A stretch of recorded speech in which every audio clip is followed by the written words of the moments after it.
Kad me pitaš šta najviše volim ovaj grad i ovaj čošak. Ja ne volim da sam rođen u ovo vrijeme. Nije sad dobro, sad je toliko i pojeftinila ova profesija. Završio se rat, ja sam 10 godina najpopularnija zvijezda bio.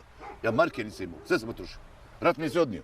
Halo, bilo je dođenja, šta? Pomagao, daj vam, daj tamo. I nema više, to sam zaboravio. Ima koja me na Romaniji naučila. Nemoj da te pita starost gdje ti je bila mladost. Mene ufati nekad umor, savlada me umor, koga sam, pa ja sam zastim se. Nekad kažem, možda je dosta više, tako. Onda se odmah to napiše i onda drugi pitaju je li istina, nije istina i tako se to zakuva. Uglavnom ja ću pjevati dok sam živ, ali kako? Da li će se pjevati?